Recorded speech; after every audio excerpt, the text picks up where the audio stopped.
तकरीबन सबसे बड़ा मीडिया ग्रुप है जंग ग्रुप, वहां से जो है ना सैकड़ों लोगों को इंतहाई तज़ीक आमेज तरीके से जो है उनको जबरी बरतरफ किया जा रहा है, और वो घर से नौकरियां करने आ रहे हैं और उनको गेट पे रोक लिया गया है। और उसका एक यूनिट है आवाज अखबार, और आवाज की सर्कुलेशन जंग से कहीं ज्यादा है।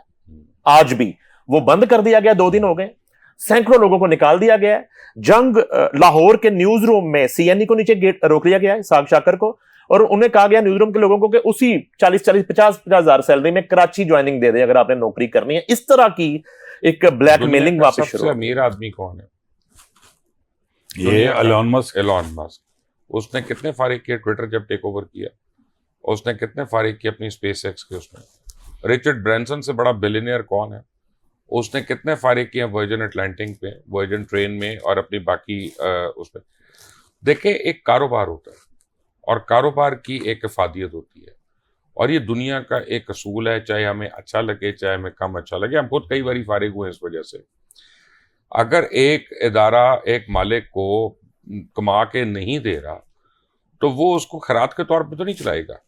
और ये जो हकूक की बात कर, ये बोलते रहे यार, आप दोनों लेबर लीडर है ना असल में। मैं सर देखिए मुबशिर साहब, आपने बिल्कुल, मुबशिर साहब ने तय किया और दुनिया में यही रूल चलता है, यही बात बिल्कुल दुरुस्त बात है। मैं इसी रूल के ऊपर आर्गूमेंट करने लगा, और मेरा आर्गूमेंट ये है कि ये बिल्कुल उस साहब का हक है जिसका कारोबार है कि वो समझता है जी मुझे इसमें प्रॉफिट नहीं हो रहा, मैं इसको बंद कर रहा हूँ। ठीक है, वो दुकान बंद कर दे अपने, लेकिन भुगतान सारे कर रहे हैं, यानी जो जिसके उसके जिम्मे जो लायबिलिटीज हैं वो उनको अदा करें। जो वर्कर वहां पर 20 साल से 25 साल से काम कर रहा है उसके पैसे दें। मैं आपको वजह बताता हूँ, आज से 8 साल पहले मैं उस इदारे के ऊपर कर रहा था प्रोग्राम, ठीक है ना, तब यही वर्कर्स मुझसे लड़ते थे, यही मेरे गले पड़ते थे उस वक्त आके। और मैं इनको क्या कहता था कि तुम कॉन्ट्रैक्ट एम्प्लॉइज हो, शर्म करो, को परमानेंट एम्प्लॉयमेंट तो ले लो। ये कहते थे जब हम खुश हैं तो आपको क्या प्रॉब्लम है। आज अगर वो कॉन्ट्रैक्ट एम्प्लॉय ना होते तो उनको और राइट। अच्छा मुबशिर साहब, अब ये मैं बताता हूं, अगर मैं देखिए सुप्रीम कोर्ट का फैसला है सर, मैं आपको बताने लगा 25 साल के आप साहब हैं, लेकिन आप कॉन्ट्रैक्ट पे नहीं, मैं बताता हूं सर, नहीं हमारे पास में आपको मैं ऐसा नहीं है मुबशिर साहब। पाकिस्तान की सुप्रीम कोर्ट का फुल बेंच का एक फैसला है, और उस फैसले को किसी ने चैलेंज भी नहीं किया, क्योंकि वो जब चैलेंज करने गए तो पिटीशन मौके पे उड़ा दी इफ्तिखार मोहम्मद चौधरी साहब ने। ये इफ्तिखार चौधरी का ही फैसला है और ये सबसे बेहतर फैसला है अब तक का उनका। वो ये है तो उन्होंने कहा कि जो शख्स भी किसी अदारे के अंदर जो कि लेबर होगा वो 3 महीने या उससे ज्यादा नौकरी कर लेगा, ये न्यूज़पेपर एम्प्लॉइज के हवाले से है, तो फिर वो रेगुलर कंसीडर होगा। ये सर फैसला नहीं है ना, सर फैसला है। एक सेकंड, मेरी बात सुने। अपना ये अदालतें अपना मजाक उड़वाती हैं, ऐसे फैसले कर देती हैं जो इम्प्लीमेंट नहीं हो सकते। हुए इम्प्लीमेंट नहीं हुए ना यार, सर हुए इम्प्लीमेंट, मैंने करवाए, मैंने अपने पे करवाया, इधर कराए ना, मैंने अपने पे। वो तो खड़ा हो बंदा जो जाए अदालत, इम्प्लीमेंटेशन ट्रिब्यूनल जाए, वो फैसला उनके हाथ में आएगा। बात बता दो, आवाज लाहौर से छपता है, उसका न्यूज रूम लाहौर में है, और टोटल जो सैलरी पैकेज है पूरा news room, reporting, camera, editor समेत मिला के वो 7.5 लाख रुपए है।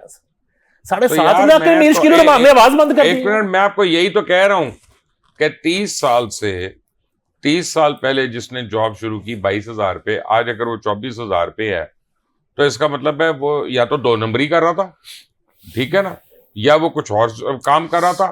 देखिए 22,000 से तो घर नहीं चल सकता ना, ये 25,000 से 30,000 से, ठीक है सर। इसका मतलब है एक एंगल ये है जो आप कह रहे हैं, एक एंगल है ना, नहीं एक एंगल मैं बताता हूँ ना सर, क्यों लूं? मैं बताता हूँ ना, इसलिए कि मैं जो बात करूंगा वो दिल्ली से करूंगा ना। देखिए ये जो न्यूज एम्प्लॉइज है ना, ये एक एक्ट के तहत जॉब कर रहे होते हैं। ये बाकायदा पाकिस्तान के कॉन्स्टिट्यूशन के अंदर न्यूज एम्प्लॉइज एक्ट के नाम से एक चीज ऐड है, और वो कॉन्स्टिट्यूशन का हिस्सा है। उसके ऊपर ये मालकान अगर अमल नहीं करते हैं तो उसके लिए फिर एक अदारा बना हुआ है, उसका नाम है इम्प्लीमेंटेशन ट्रिब्यूनल। आप भी फारिग हुए हैं सर, मैं भी फारिग हुआ हूं। अपना ये न्यूज एक्ट उस वक्त तो नहीं एक्ट होता सर जी, आप नहीं जाते अदालत में, बता रहा हूं। मेरा मतलब है सर, ये मैं बताता हूं, इम्प्लीमेंटेशन ट्रिब्यूनल है कि नहीं, ITN है कि नहीं, वहां पे जाए। मैं गया हूं, मैंने जाके वहां पर अपना हक लिया, मैं बता रहा हूं, तो आप भी देखें। इसमें आर्गुमेंट सिर्फ एक है कि जनाब आप अपना जो है ना, हमें क्योंकि हम आपके फायदे के हिस्सेदार नहीं थे तो हमें नुकसान का हिस्सेदार ना बनाए। ये तो एक आर्गुमेंट समझ आती है, लेकिन ये कोई तड़ी नहीं है उस एम्प्लॉयर के ऊपर। अगर उसका, आपकी 50 दुकानें हैं, जो उनमें से 4 दुकानें नहीं चल रही होंगी वो आप शटर डाउन कर देंगे।